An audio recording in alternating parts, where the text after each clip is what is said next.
Hello ನಮಸ್ಕಾರ ಸ್ನೇಹಿತರೆ, welcome back to my channel. ನಾನು ನಿಮ್ಮ ಶ್ವೇತಾ ಗುಬ್ಬಿಯಿಂದ. ಎಲ್ಲರೂ ಹೇಗಿದ್ದೀರಾ ಸ್ನೇಹಿತರೆ? ಶುಕ್ರವಾರದ ಬ್ಲಾಗ್ ಜೊತೆಗೆ ಶನಿವಾರದ ಬ್ಲಾಗ್ ಕೂಡ ಕಂಟಿನ್ಯೂ ಆಗ್ತಾ ಇದೆ ಸ್ನೇಹಿತರೆ. ಈ ವಿಡಿಯೋನಲ್ಲಿ ತುಂಬ ಹೊತ್ತು ಕೂರಕ್ಕಾಗಲ್ಲ, ನನಗೂ ಕೂಡ ನೆಲದ ಮೇಲೆ ಸೊಂಟ ಎಲ್ಲ ನೋವು ಬರುತ್ತೆ. ಮನೆಯವ್ರು ಹೋದ್ರು ಸುಜಿತ್ನ ಕರ್ಕೊಂಬರೋಕ್ಕೆ. ನೋಡಿ, ಇಲ್ಲಿ 2 ರೋಸ್ ಗಿಡಗಳನ್ನ ತಂದಿದ್ದಾರೆ, ತೋರಿಸ್ತೀನಿ. 2 ಪಾಟ್ ಖಾಲಿ ಇತ್ತು, ಅದಕ್ಕೆ ಹಾಕೋಣ ಅಂತ ತರಿಸಿದ್ದೀನಿ. ತೊಗೊಂಬಂದ್ರು ನಮ್ಮ ಮನೆಯವರೇ. ಅಲ್ಲಿ ನಮ್ಮ ಗಟ್ಟಿ ಲೆವೆಟ್ಗೆ ಹೋಗ್ಬೇಕಾದ್ರೆ ರೋಡ್ ಸೈಡಲ್ಲಿ ಇಟ್ಕೊಂಡಿರ್ತಾರೆ ಹೂವಿನ ಗಿಡಗಳು. ಅಲ್ಲಿ ತೊಗೊಂಬಂದರು. ಏನಂತ ಕಲರು ಚೆನ್ನಾಗಿರೋ ತಂದಿಲ್ಲ ನಮ್ಮ ಮನೆಯವರು. ಯಾವುದೋ ಒಂದು ಹಾಕು ಪಾಟ್ ಖಾಲಿ ಇದೆಯಲ್ಲ ಅಂತ ತೊಗೊಂಬಂದಿದ್ದಾರೆ. ತುಂಬ ಮಳೆ ಬರೋ ಥರ ಆಗಿದೆ. ಸುಜಿತ್ ಮನೆಗೆ ಬರೋವರೆಗೂ ಮಳೆ ಬರ್ದಿದ್ರೆ ಸಾಕು.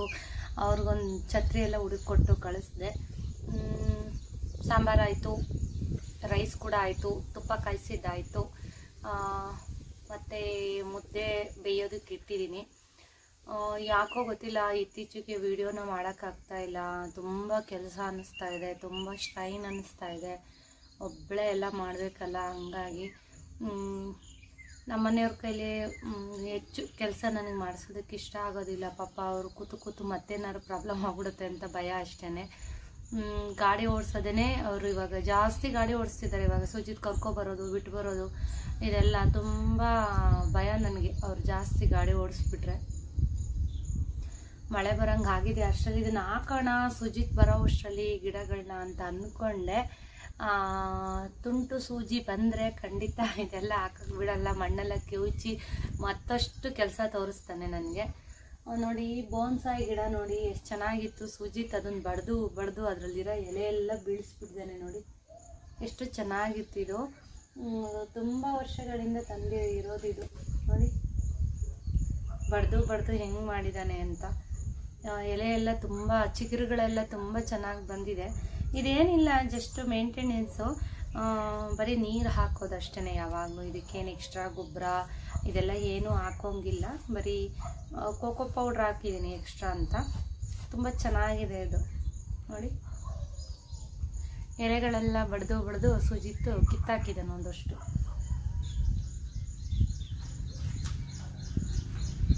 ಈ ಥರ ಗಿಡಗಳನ್ನೆಲ್ಲ ಬೆಳೆಸೋಕ್ಕೆ ಎಷ್ಟು ಜನಕ್ಕೆ ಇಷ್ಟ ಅಂತ ಹೇಳಿ ಕಮೆಂಟ್ನಲ್ಲಿ. ನನಗಂತೂ ಗಿಡಗಳಂದರೆ ತುಂಬ ಪ್ರಾಣ. ಇತ್ತೀಚೆಗಂತೂ ತುಂಬ ಕೆಲಸ ಇರೋದ್ರಿಂದ, ಗಾರ್ಡನ್ದು ಮಳೆ ಬರ್ತಿರೋದ್ರಿಂದ ಸ್ವಲ್ಪ ನನಗೆ ಗಾರ್ಡನ್ ಕೆಲಸ ಕಡಿಮೆ ಆಗಿದೆ ಅಂತ ಹೇಳ್ಬೋದು. ಯಾಕೆ ಅಂತಂದರೆ ದಿನ ಬಿಟ್ಟು ದಿನ ನೀರಾಗಿ ಬಿಡಬೇಕಾಗಿತ್ತು ಗಾರ್ಡನ್ಗೆ. ಇಲ್ಲಾಂದರೆ ಅಷ್ಟು ಹೂಗಳು ಬಿಡೋದಕ್ಕೆ ಸಾಧ್ಯ ಇಲ್ಲ. ಡೈಲಿ ನೀರು ಬಿಡಲೇಬೇಕು. ಇವತ್ತು ಬಿಟ್ಟರೆ ನಾಳೆ ಹಾಕೋದಿಲ್ಲ, ನಾಡ್ದು ಹಾಕ್ತೀನಿ. ಈ ಥರ ಗಾರ್ಡನ್ ಮೇಂಟೆನೆನ್ಸ್ ಮಾಡಬೇಕಾಗಿರೋದು.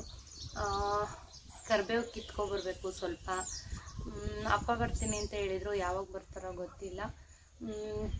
ತುಂಬ ಪಕ್ಷಿಗಳಂತೂ ಬಂದಿದ್ದಾವೆ ಇತ್ತೀಚೆಗಂತೂ. ಈ ಮಳೆ ಬಂದ್ರಂತೂ ನಮ್ಮನೆ ಹತ್ರ ತುಂಬ ಚೆನ್ನಾಗಿರುತ್ತೆ ವೆದರು. ಈ ಜಾಗದಲ್ಲಿ ಕೂತ್ಕೊಂಡು ಕಾಫಿ ಟೀ ಎಲ್ಲ ಕುಡಿಯೋದಕ್ಕೆ ತುಂಬ ಚೆನ್ನಾಗಿರುತ್ತೆ. ಹೊರಗಡೆ ಮಳೆ ಬರ್ತಾ ಇದ್ರೆ ನೋಡಿಕೊಂಡು ಚೆನ್ನಾಗಿರುತ್ತೆ.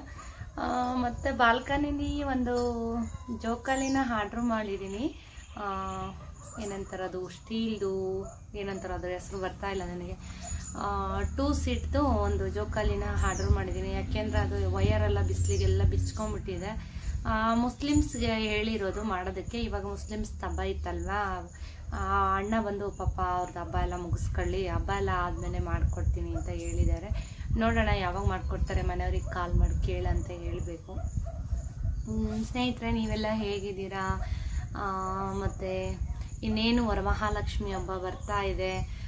ಇನ್ನು ನೆಕ್ಸ್ಟ್ ಮಂತು ನಾನು ಕೂಡ ಮನೆ ಕ್ಲೀನಿಂಗು, ಇಷ್ಟು ದೊಡ್ಡ ಮನೆ ಕ್ಲೀನಿಂಗ್ ಎಲ್ಲ ನಾನು ಒಬ್ಬಳೇ ಮಾಡ್ಕೋಬೇಕು. ಹಾಗಾಗಿ ಒಂದು ತಿಂಗಳು ಮುಂಚೆನೇ ನಾನು ಸ್ಟಾರ್ಟ್ ಮಾಡ್ಕೋತೀನಿ ಮನೆ ಕ್ಲೀನ್ ಮಾಡೋದಕ್ಕೆ. ಇದಕ್ಕೆಲ್ಲ ನೋಡಬೇಕು. ನಾನು ಫಸ್ಟ್ ಫ್ಲೋರಿಂದ ಸ್ಟಾರ್ಟ್ ಮಾಡ್ತೀನಿ. ಅಂದರೆ ಫಸ್ಟು ವಾರ್ಡ್ರೂಬ್ಸು, ರೋಹಿತ್ ರೂಮು ಮತ್ತು ನನ್ನ ಗೆಸ್ಟ್ ರೂಮ್ ಇದೆಯಲ್ಲ, ಅದು ಎಲ್ಲ ಫಸ್ಟ್ ಕ್ಲೀನ್ ಮಾಡ್ಕೋತೀನಿ. ಲಾಸ್ಟಿಗೆ ಕಿಚನ್ ಕ್ಲೀನಿಂಗ್ ಇಟ್ಕೊತೀನಿ. ಅಂದರೆ ಏನು ಬಿಡೋದಿಲ್ಲ, ಎಲ್ಲ ಕ್ಲೀನ್ ಮಾಡ್ತೀನಿ.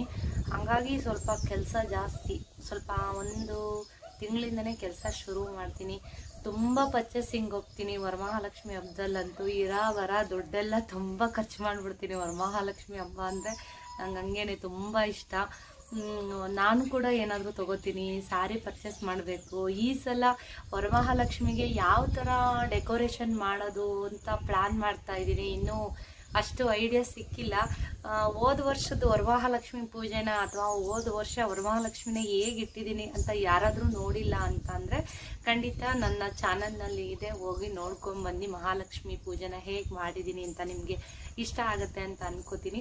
ಈ ಸಲ ಮನೆಯವ್ರನ್ನ ಕೇಳ್ತಿದ್ದೆ, ಯಾವ ಥರ ಮಾಡೋದು ರೀ ಈ ಸಲ, ಏನು ಹೊಸದಾಗಿ ಏನು ಯಾವ ಥರ ಪ್ರಿಪೇರ್ ಮಾಡ್ಕೊಳ್ಳೋದು ಏನು ಅಂತ ಕೇಳ್ತಾ ಇದೆ. ತಲೆನಲ್ಲಿ ಕೆಲವಷ್ಟು ಐಡಿಯಾ ಇದೆ, ನೋಡೋಣ. ಅದನ್ನು ಫಸ್ಟೇ ನಾನು ಹೇಳೋದಿಲ್ಲ ಏನೇನು ಪ್ರಿಪೇರ್ ಮಾಡ್ಕೊಂಡಿದ್ದೀನಿ ಏನು ಅಂತ. ಯಾಕೆ ಅಂದರೆ ಸ್ವಲ್ಪ ಕ್ಯೂರಿಯಾಸಿಟಿ ಇರುತ್ತೆ ಎಲ್ರಿಗೂ, ಫ್ರೆಂಡ್ಸ್ಗೆ ರಿಲೇಟಿವ್ಸ್ಗೆಲ್ಲ ಯಾವ ಥರ ನಾನು ವರಮಹಾಲಕ್ಷ್ಮಿ ಇಡ್ಬೋದು ಈ ಸಲ ಅಂತ. ಸ್ವಲ್ಪ ಆ ಕ್ಯೂರಿಯಾಸಿಟಿ ಹಾಗೇ ಇರಲಿ ಅನ್ನೋ ಕಾರಣಕ್ಕೆ ಏನೇನು ಪ್ರಿಪ್ರೇಷನ್ ಮಾಡ್ಕೊಂಡಿದ್ದೀನಿ ಅಂತ ಹೇಳೋದಿಲ್ಲ. ಅಂದರೆ ಮನೆ ಕೆಲಸ, ಕ್ಲೀನಿಂಗು ಇದೆಲ್ಲ ತೋರಿಸ್ತೀನಿ. ಬಟ್ ಹಬ್ಬಕ್ಕೋಸ್ಕರ ಲಕ್ಷ್ಮೀನ ಯಾವ ಥರ ಇಡ್ತೀನಿ ಈ ಸಲ ಅಂತ ಹೇಳ್ಬಿಟ್ಟು ತೋರಿಸೋದಕ್ಕೆ ಹೋಗೋದಿಲ್ಲ. ಯಾಕೆಂದರೆ ಫೈನಲಿ ಅದು ದೇವ್ರನ್ನ ಇಟ್ಟು ಅದು ಫೈನಲ್ ಆಗಿ ನಾನು ಅಂದ್ಕೊಂಡಿರೋ ರೀತಿ ಬಂದರೆ ನಿಮಗೆ ತೋರಿಸೋದಕ್ಕೆ ನನಗೂ ಖುಷಿ ಆಗುತ್ತೆ. ನೋಡೋಣ, ಈ ಸಲ ಸುಮಾರು ಪ್ಲ್ಯಾನ್ಗಳನ್ನ ಇವಾಗಿಂದ ಅಂದ್ಕೋತಾ ಇದ್ದೀನಿ ಏನೇನೆಲ್ಲ ಮಾಡಬೇಕು ಅಂತ. ನೋಡೋಣ, ಈ ಸಲ ಕೂಡ ಚೆನ್ನಾಗಿರ್ತೀನಿ ಇನ್ನೂ ಭಾವನೆ ಇದೆ. ಒಂದು ತುಳಸಿ ಕೂಡ ಹಾಕಬೇಕು ಹಬ್ಬಕ್ಕೆ. ನಮ್ಮ ಮನೆಯವ್ರಿಗೆ ಹೇಳ್ತಾ ಇದ್ದೆ, ಚಿಕ್ಕದೊಂದು ಪಾಟ್ ತೊಗೊಬನ್ನಿ, ತುಳಸಿ ಹಾಕಿ 1 ತಿಂಗಳು ಮುಂಚೆನೇ ತುಳಸಿನ ಪೂಜೆಗೆ ಅಂತ ಒಳಗಡೆ ಇಟ್ಕೋಬೇಕಲ್ಲ ಲಕ್ಷ್ಮೀ ಪೂಜೆ ದಿವಸ. ಹಾಗಾಗಿ ಚಿಕ್ಕದೊಂದು ಪಾಟಲ್ಲಿ ಲಕ್ಷ್ಮೀ ಪೂಜೆಗೆ ಅಂತ ಹೇಳ್ಬಿಟ್ಟು ರೆಡಿ ಮಾಡ್ಕೊಂಡಿರ್ತೀನಿ ನಾನು. ತುಳಸಿನ 1 ತಿಂಗಳು 2 ತಿಂಗಳು ಮುಂಚೆನೇ ಹಾಕ್ಕೊಂಡಿರ್ತೀನಿ. ಮುಂದಿನ ದಿನಗಳಲ್ಲಿ ಹಬ್ಬ ಹತ್ರ ಬರ್ತಾ ಬರ್ತಾ ಹೇಳ್ತೀನಿ ನಿಮಗೆ ಯಾವ್ಯಾವ ರೀತಿ ಹಬ್ಬಕ್ಕೆ ಜೋಡಿಸ್ಕೋಬೇಕು, ಏನೇನೆಲ್ಲ ಪ್ರಿಪ್ರೇಷನ್ ಮಾಡ್ಕೋಬೇಕು, ಇದನ್ನೆಲ್ಲ ತಿಳಿಸ್ಕೊಡ್ತೀನಿ ಸ್ನೇಹಿತರೆ. ಮುದ್ದೆಗೆ ಇಟ್ಟಿದ್ದೀನಿ ಇವಾಗ. ಬನ್ನಿ ಹೋಗೋಣ, ಮುದ್ದೆ ಎಲ್ಲ ಮಾಡಿಬಿಟ್ಟು ಆಮೇಲೆ ಸಿಗ್ತೀನಿ ನಿಮಗೆ. ಏನೋ ನಿಮ್ಮ ಜೊತೆ ಮಾತಾಡಿಕೊಂಡು ಮುದ್ದೆ ಇಟ್ಟಿರೋದನ್ನ ಮರೆತು ಬಿಡ್ತೀನಿ ನಾನು. ಮುದ್ದೆ ಯಾವಾಗಲೂ ಅಷ್ಟೇ, ಮುದ್ದೆನ ಒಂದು ಹದಕ್ಕೆ ಮಾಡಿದ್ರೆ ಅಷ್ಟೇ ಮುದ್ದೆ ಚೆನ್ನಾಗಿರೋದು. ಸ್ವಲ್ಪ ಮಳೆ ಬಂದರೆ ಸ್ನೇಹಿತರೆ, ಮೋಡ ಬಂದರೆ ಅಷ್ಟು ಒಳಗಡೆ ಎಲ್ಲರ ಮನೇಲೂ ಅಷ್ಟೇ ಅಂತ ಅನ್ಕೋತೀನಿ, ತುಂಬ ಒಂಥರ ಬೆಳಕಿರೋದಿಲ್ಲ ಮನೇಲಿ. ಹಾಗಾಗಿ ಸ್ವಲ್ಪ ಕಿಚನ್ನಲ್ಲಿ ವಿಡಿಯೋಸ್ ಅಷ್ಟೊಂದು ಕ್ಲಾರಿಟಿಯಾಗಿ ಬರಲ್ಲ.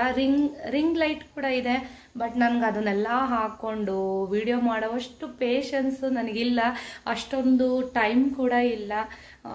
ರಿಂಗ್ ಲೈಟ್ ಏನಾದ್ರು ಹೊರಗೆ ತೆಗೆದಿಟ್ಬಿಟ್ಟೆ ಅಂತಂದರೆ ಸುಜಿತ್ ಎಲ್ಲನೂ ಹೊಡೆದಾಕೋದು ಬೀಳ್ಸೋದು ಮಾಡ್ತಿರ್ತಾನೆ. ಹಾಗಾಗಿ ಇದೇ ಲೈಟ್ಸು ಆದರೂ ನಾನು ಹಾಕ್ಕೊಳ್ಳೋದಿಲ್ಲ. ಬನ್ನಿ ಇವಾಗ ಮುದ್ದೆ ಸ್ವಲ್ಪ ರೆಡಿ ಮಾಡ್ಕೊಂಬಿಡೋಣ. ಒಂದಷ್ಟು ಫೋನ್ ಕಾಲ್ಸು, ಫ್ರೆಂಡ್ಸು. ಯಾಕೆ ಅಂದರೆ ನನ್ನ ಹತ್ರ ಇರೋದು ಇದೊಂದೇ ಫೋನು. ಯಾವಾಗಲೂ ಫೋನ್ಗಳು ಬರ್ತಾನೆ ಇರುತ್ತೆ. ಯಾರ್ದು ಅಟೆಂಡ್ ಮಾಡಬೇಕು, ಯಾರ್ದು ಬಿಡಬೇಕು ಅಂತಲೇ ಗೊತ್ತಾಗಲ್ಲ. ಅಥವಾ ನಿಮಗೆ ವಿಡಿಯೋ ಮಾಡಿ ಹಾಕ್ಲಾ, ಫೋನ್ಗಳನ್ನ ಅಟೆಂಡ್ ಮಾಡಲ. ಎಷ್ಟೊಂದು ಸಲ ಏನಾಗ್ಬಿಡುತ್ತೆ ಅಂದರೆ ಸ್ನೇಹಿತರೆ, ಬರೀ ಫೋನ್ ಅಟೆಂಡ್ ಮಾಡೋದೇ ಆಗೋಗ್ಬಿಡುತ್ತೆ 1 ಡೇ ಫುಲ್ಲು. ಆವಾಗ 1-2 ದಿವಸ ಎಡಿಟಿಂಗು ನಿಂತೋಗುತ್ತೆ, ಮತ್ತು ವಿಡಿಯೋಸ್ ನಿಂತೋಗುತ್ತೆ. ಹೇಗೆ ಅಂದರೆ ಒಂದೇ ಫೋನ್ ಇರೋದ್ರಿಂದ ನಾನು ಎಡಿಟಿಂಗು ಅದರಲ್ಲೇ ಮಾಡಬೇಕು. ಕೆಲವಷ್ಟು ಎಲ್ಲ ವೀಡಿಯೋಸ್ಗಳು ತುಂಬ್ಕೊಂಡ್ಬಿಟ್ಟಾಗ ಏನಾಗುತ್ತೆ, ಕೆಲವಷ್ಟು ಈ ವಿಡಿಯೋಸ್ನ ಎಡಿಟಿಂಗ್ ಮಾಡಿರೋದಿಲ್ಲ ನಾನು. ಅವಾಗ ಏನಾಗುತ್ತೆ ಅಂದರೆ ಮೆಮರಿ ಫುಲ್ ಅಂತ ತೋರಿಸ್ತಾ ಇರುತ್ತೆ. ಆವಾಗ ಒಂದಷ್ಟು ನಾನು ವಿಡಿಯೋ ಕ್ಯಾಚ್ ಮಾಡ್ಕೊಳ್ಳೋದಾಗ ಆಗೋದಿಲ್ಲ. ಹಾಗಾಗಿ ಕೆಲವಷ್ಟು ವಿಡಿಯೋಗಳು, ಡೈಲಿ ಬ್ಲಾಗ್ಗಳನ್ನ ಶೇರ್ ಮಾಡೋದಕ್ಕೆ ಸ್ವಲ್ಪ ಕಷ್ಟ ಆಗ್ತಿದೆ. ಇನ್ನೊಂದು ಫೋನ್ ತಗೋಬೇಕು. ನೋಡೋಣ, ಕೊಡಿಸ್ತೀನಿ ಅಂತ ಹೇಳಿದ್ದಾರೆ. ಕೆಲವಷ್ಟು ಖರ್ಚುಗಳು ಜಾಸ್ತಿ ಇದೆ, ತುಂಬ ಬ್ಯುಸಿ ಇದ್ದಾರೆ ಮನೆಯವರು. ಹಾಗಾಗಿ ಅದ್ರ ಬಗ್ಗೆ ಸ್ವಲ್ಪ ಗಮನ ಕೊಡೋದಕ್ಕಾಗ್ತಾ ಇಲ್ಲ. ಕಿವಿ ನೆನೆಸ್ಬಿಡ್ತಾರೋ ಏನೋ ಭಯ ಆಗ್ತಿದೆ. ಸ್ವಲ್ಪ ಮುಂಚೆನೇ ಕಳ್ಸೋಣ ಅಂತ ಅಂದರೆ ಅವ್ರ ಸ್ಕೂಲ್ MD ಸ್ವಲ್ಪ ಲೇಟಾಗಿ ಬನ್ನಿ ಅಂತಿರ್ತಾರೆ. ಚಿಕ್ಕ ಪಾಪಗಳು ಮಳೆಯಲ್ಲಿ ನೆನೆಸಿದ್ರೆ ಅವ್ರಿಗೇನಾಗಬೇಡ, ಜ್ವರ ಬರಲ್ವಾ ಅಲ್ವಾ. ಹಂಗಾಗಿ ಸ್ವಲ್ಪ ಮಳೆಗಾಲದಲ್ಲಿ ಸ್ವಲ್ಪ ಮಕ್ಕಳನ್ನ ಬೇಗ ಕಳಿಸಿದ್ರು ಆಗುತ್ತೆ. ಅವಿನ್ನೂ ಪುಟ್ಟ ಮಕ್ಕಳು, 2.5 ವರ್ಷ 3 ವರ್ಷದ ಮಕ್ಕಳುಗಳು. ನಮ್ಮನೆಯವ್ರಂತೂ ಪಾಪ ಅವರೆಲ್ಲೂ ಓಡೋಗಿ, ಒಂದು ಏನು ಅಂತಂದರೆ ನಮ್ಮನೆಯವರು ಓಡೋಗಿ ಎಲ್ಲಾದ್ರೂ ಅಂದರೆ ಮಳೆ ಇದ್ದಿದ್ದ ಜಾಗದಲ್ಲಿ ಅವ್ರಿಗೆ ನಿಂತ್ಕೊಳ್ಳೋದಕ್ಕಾಗೋದಿಲ್ಲ. ಅದಕ್ಕೋಸ್ಕರ ತುಂಬ ಕಷ್ಟ. ಮಳೆ ಬಂದಾಗ ನಮ್ಮ ಮನೆಯವ್ರಿಗೆ ಎಲ್ಲಿ ನೆಂದುಬಿಡ್ತಾರೋ, ಅವ್ರ ಮನೆಗೆ ಬರೋವರೆಗೂ ನನಗೆ ಆತಂಕ.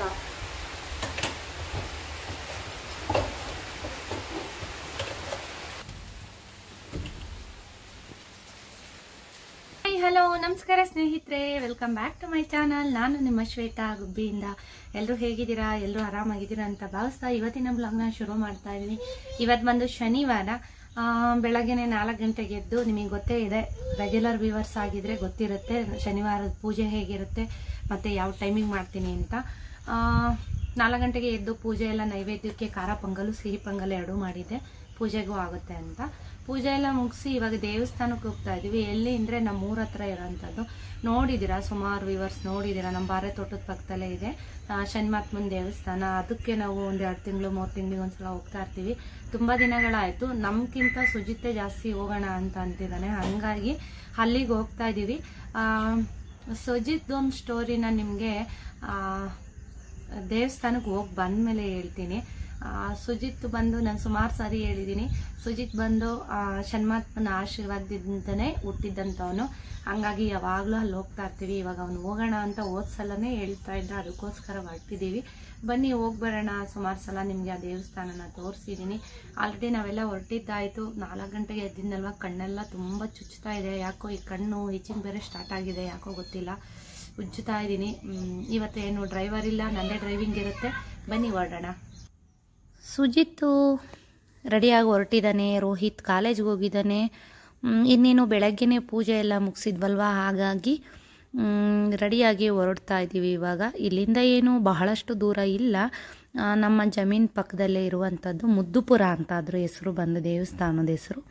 ಇದ್ರ ಸ್ಟೋರಿನ ಮಿಸ್ ಮಾಡಿದೆ ನೋಡಿ ಸ್ನೇಹಿತರೆ. ನಾನು ಲಾಸ್ಟ್ನಲ್ಲಿ ಹೇಳ್ತೀನಿ. ನಮಗೆ ಗಂಡು ಮಗುವೇ ಆಗುತ್ತೆ ಅಂತ ಮುಂಚಿತವಾಗಿ ನಮಗೆ ಗೊತ್ತಿತ್ತಾ ಹೇಗೆ ಅಂತ? ಖಂಡಿತ ನಮಗೆ ಸುಜಿತ್ತು ಗಂಡು ಪಾಪುನೇ ಹುಟ್ಟೋದು ಅಂತ ಖಂಡಿತ ನಮ್ಗೆ ಗೊತ್ತಿತ್ತು. ಇದರ ಒಂದು ಸ್ಟೋರಿನ ಕೇಳಬೇಕು ಅಂತ ಇಂಟ್ರೆಸ್ಟ್ ಇದ್ದರೆ ವಿಡಿಯೋನ ಎಲ್ಲೂ ಸ್ಕಿಪ್ ಮಾಡದೆ ನೋಡಿ, ಕೊನೆವರೆಗೂ ನೋಡಿ. ಕೊನೆಯಲ್ಲಿ ಇದರ ಒಂದು ಸ್ಟೋರಿನ ನಿಮಗೆ ಶೇರ್ ಮಾಡ್ತಾ ಇದ್ದೀನಿ. ಮನೆಯವರಲ್ಲೇ ಆಲ್ರೆಡಿ ರೆಡಿಯಾಗಿ ಕಾರ್ನಲ್ಲಿ ಕೂತ್ಕೊಂಡಿದ್ದಾರೆ.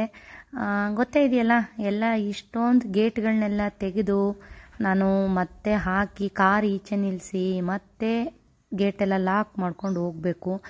ಅಂದರೆ ಇದೊಂದೇ ಬೇಜಾರು ಎಲ್ಲರೂ ಹೊರಟಾಗ. ಯಾಕೆಂದರೆ ಈ ಗೇಟ್ಗಳಂತೂ ತುಂಬ ಹೆವಿ ಮಾಡಿಸ್ಬಿಟ್ಟಿದ್ದಾರೆ ನಮ್ಮ ಮನೆಯವರು, ಹೆವಿ ಗೇಜಲ್ಲಿ ಮಾಡಿಸ್ಬಿಟ್ಟಿದ್ದಾರೆ.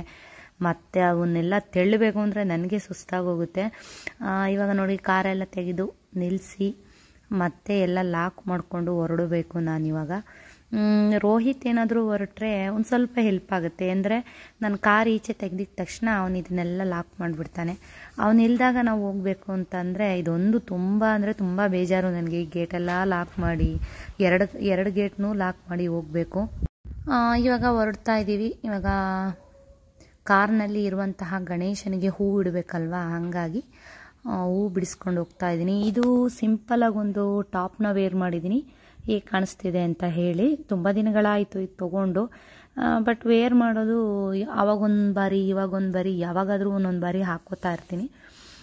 ಇವತ್ತು ಇದನ್ನು ಹಾಕ್ಕೋಬೇಕು ಅಂತ ಅನ್ನಿಸ್ತಾ ಇತ್ತು, ಹಾಗಾಗಿ ಅದನ್ನು ಹಾಕ್ಕೊಂಡು ಸಾಮಾನ್ಯವಾಗಿ ದೇವಸ್ಥಾನಕ್ಕೆ ಹೋಗ್ಬೇಕಾದ್ರೆ ಸಾರಿನೇ ವೇರ್ ಮಾಡಿದ್ದು, ಹೆಚ್ಚು ಸಾರಿನೇ ವೇರ್ ಮಾಡಿದ್ದುಂಟು. ಅಂದರೆ ಶನ್ಮಾತ್ಮನ ದೇವಸ್ಥಾನಕ್ಕೆ ಹೋಗ್ಬೇಕಾದ್ರೆ ಈ ಸಲ ಯಾವಾಗಲೂ ಸಾರಿನೇ ಹಾಕ್ತಾ ಇರ್ತೀನಿ. ಡ್ರೆಸ್ ಹಾಕೊಂಡು ಹೋಗೋಣ ಅಂತ ಹೊರಟೆ. ಆಲ್ರೆಡಿ ನಾವು ನಿಟ್ಟೂರು ಬಿಟ್ಟು ನಮ್ಮ ಟ್ಯಾಕ್ಟೂರ್ ರೋಡಿಗೆ ಬಂದಿದ್ದಾಯಿತು. ಆಲ್ಮೋಸ್ಟು ನೋಡಿರ್ತೀರ ನಮ್ಮೂರಿನ ರೋಡೆಲ್ಲ, ಹಾಗಾಗಿ ನಾನು ಯಾವುದನ್ನು ಡೀಟೇಲಾಗಿ ತೋರಿಸೋದಕ್ಕೆ ಹೋಗೋದಿಲ್ಲ. ಇವತ್ತು ನನ್ನದೇ ಡ್ರೈವಿಂಗ್ ಇದೆ. ತುಂಬ ಮಳೆ ಇದ್ದಿದ್ದರಿಂದ ಹಳ್ಳಿ ಕಡೆಯಲ್ಲಿ ಈ ರೋಡೆಲ್ಲ ಒಂದು ಸ್ವಲ್ಪ ಚೆನ್ನಾಗಿರಲ್ಲ. ಈ ಟ್ಯಾಕ್ಟೂರ್ ರೋಡ್ ಚೆನ್ನಾಗಿದೆ, ಅಲ್ಲಿಂದ ಮುಂದಕ್ಕೂ ಚೆನ್ನಾಗಿದೆ, ಬಟ್ ಒಳಗಡೆ ಮುತ್ತುಪುರದ ರೋಡು ಅಷ್ಟೊಂದು ಚೆನ್ನಾಗಿಲ್ಲ. ಮಳೆಗೆಲ್ಲ ಟ್ಯಾಕ್ಟೂರ್ಗೆ ಹೋಗೇ ಹೋಗಬೇಕು. ನಮ್ಮ ಬಾರೆ ತೋಟಕ್ಕೆ ಹೋಗೋದಾದರೆ ಟ್ಯಾಕ್ಟೂರ್ಗೆ ಮುಂದೆ ಬಂದರೆ ಸ್ವಲ್ಪ ಎಡಗಡೆಗೆ ಒಂದು ರೋಡ್ ಇದೆ, ಅಲ್ಲಿಂದ ಒಳಗೆ ಹೋದರೆ ನಮ್ಮ ಬಾರೆ ತೋಟ, ಅಂದರೆ ನಮ್ಮ ತೋಟ ನಮ್ಮೂರು ಸಿಗುತ್ತೆ. ಸ್ಟ್ರೈಟ್ ರೋಡಲ್ಲಿ ಹೋದರೆ ಮುತ್ತುಪುರಕ್ಕೆ ಹೋಗ್ಬೋದು. ಎಲ್ಲ ಅಕ್ಕಪಕ್ಕದ ಹಳ್ಳಿ ಅಷ್ಟೇನೇನೆ. ಒಂದು ಹಳ್ಳಿ ವಾತಾವರಣನೇ ಚೆಂದ. ಅಲ್ಲಿಯ ಒಂದು ಜೀವನ ಶೈಲಿನೇ ಡಿಫ್ರೆಂಟ್ ಆಗಿರುತ್ತೆ. ಕೆಲವ್ರಿಗೆ ಹಳ್ಳಿಗಿಂತ ಟೌನ್ ತುಂಬ ಇಷ್ಟಪಡ್ತಾರೆ, ಕೆಲವರು ಟೌನ್ಗಿಂತ ಹಳ್ಳಿ ಇಷ್ಟಪಡ್ತಾರೆ. ಬಟ್ ನನಗೆ ಪರ್ಸ್ನಲ್ಲಾಗಿ ಕೇಳಬೇಕು ಅಂತಂದರೆ ಒಂದು ಹಳ್ಳಿನಲ್ಲಿ ಒಂದು ಎಲ್ಲ ಅನುಕೂಲ ಇರುವಂತಹ ಒಂದು ಮನೇನ ಕಟ್ಕೊಂಡು ಅಲ್ಲೇ ಜೀವನ ಮಾಡೋದು ನನಗೆ ತುಂಬ ಇಷ್ಟ. ಕೆಲವೊಂದು ಕಡೆ ವಿಡಿಯೋ ಬ್ಲರ್ ಆಗಿದೆ, ಯಾಕೆ ಅಂದರೆ ನಮ್ಮ ಮನೆಯವ್ರಿಗೆ ಕೊಟ್ಟಿದ್ದೆ ವಿಡಿಯೋ ಶೂಟ್ ಮಾಡಿಕೊಡಿ ಅಂತ. ಅವ್ರಿಗೆ ಹೇಗೆ ಬರುತ್ತೋ ಹಾಗೆ ಮಾಡಿದ್ದಾರೆ. ಇವಾಗ ಬಂತು ಮುತ್ಪುರದ ರೋಡು. ಹಳ್ಳಿ ಜೀವನದ ಬಗ್ಗೆ ಹೇಳ್ತಾ ಇದೆ. ನನಗೆ ಪರ್ಸ್ನಲಾಗಿ ತುಂಬ ಇಷ್ಟ ಆಗುತ್ತೆ. ಆದರೆ ಹಳ್ಳಿ ಕರ್ಕೊಂಡು ಹೋಗೋದಕ್ಕೆ ನಮ್ಮ ಮನೆಯವರು ಅಷ್ಟೊಂದು ಇಷ್ಟಪಡಲ್ಲ. ಯಾಕೆ ಅಂತಂದರೆ ಮಕ್ಕಳಿಗೆ ಓದೋದಕ್ಕೆ ಇದಕ್ಕೆಲ್ಲ ತೊಂದರೆ ಆಗುತ್ತೆ. ಏಜ್ ಆದಂಥ ಕಾಲಕ್ಕೆ ನೋಡೋಣ, ಹಳ್ಳಿನಲ್ಲಿ ಒಂದು ಮನೆ ಕಟ್ಟಿ ಅಲ್ಲಿ ಹೋಗೋಣ. ನನಗೆ ನಮ್ಮ ಮನೆಯವ್ರಿಗೆ ಹೇಳ್ತಾ ಇರ್ತೀನಿ, ಒಂದು ಫಾರ್ಮ್ ಹೌಸ್ ಥರ ಕಟ್ಟೋದು ನನಗೆ ಊರಿನಲ್ಲಿ ಕಟ್ಟಿ ಹೋಗಿ ಬರೋದಕ್ಕೆ ಚೆನ್ನಾಗಿರುತ್ತೆ ಅಂತ ಹೇಳ್ತಾ ಇರ್ತೀನಿ. ಬಟ್ ಅವ್ರಿಗೆ ನನ್ನ ಪ್ಲ್ಯಾನ್ ಅವ್ರಿಗೂ ಇಷ್ಟ ಆಗಿದೆ. ಆದರೆ ಸದ್ಯಕ್ಕೆ ಬೇಡ, ಕೆಲವೊಂದಷ್ಟು ಪ್ಲ್ಯಾನ್ಗಳಿದೆ, ಮಕ್ಕಳು ಎಜುಕೇಷನ್ ಇದೆ, ಇದನ್ನೆಲ್ಲ ಮುಗಿಸ್ಕೊಂಡು ಲಾಸ್ಟ್ನಲ್ಲಿ ನೋಡೋಣ ಅಂತ ಹೇಳ್ತಾರೆ. ನನಗೆ ಹಳ್ಳಿನಲ್ಲಿ ಒಂದು ಚೆನ್ನಾಗಿರೋದು ಮನೆ ಕಟ್ಟಬೇಕು ಅನ್ನೋ ಆಸೆ ಇದೆ. ನೋಡೋಣ ಮುಂದಿನ ದಿನಗಳಲ್ಲಿ ನಮ್ಮ ಎಲ್ಲ ಬೇರೆ ಎಲ್ಲ ಪ್ಲ್ಯಾನ್ಗಳು ಮುಗಿದ ನಂತರ ನೋಡೋಣ. ಯಾಕೆಂದರೆ ನಮ್ಮ ಜಮೀನು ಅಲ್ಲೇ ಇರೋದ್ರಿಂದ ಅಲ್ಲೂ ಒಂದು ಚಿಕ್ಕದಾಗಿ ಮನೆ ಇರಬೇಕು ಅಂತ ನನಗನ್ಸುತ್ತೆ. ಒಂದಿದೆ ಹಳ್ಳಿ ಮನೆ, ಬಟ್ ಚೆನ್ನಾಗಿರೋ ನಮ್ಮನೆಯವ್ರಿಗೆ ಸ್ವಲ್ಪ ಅನುಕೂಲಕರವಾಗಿ, ನನಗಿಂತ ನಮ್ಮನೆಯವ್ರಿಗೆ ಅನುಕೂಲವಾಗಿರೋ ಅಂಥ ಒಂದು ಮನೆ ಕಟ್ಟಬೇಕು ಅನ್ನೋ ಆಸೆ ಇದೆ. ಯಾಕೆಂದರೆ ಅವರು ಹೋಗೋದಕ್ಕೆ ಉಳ್ಕೊಳ್ಳೋದಕ್ಕೆ ಎಲ್ಲ ಎಲ್ಲೇ ಹೋದರೂ ಅಷ್ಟೇ, ನಾನು ನಮ್ಮ ಮನೆಯವರು ಫಸ್ಟ್ ಅನುಕೂಲನ ನೋಡ್ತೀನಿ, ನಂದು ಸೆಕೆಂಡ್ರಿ.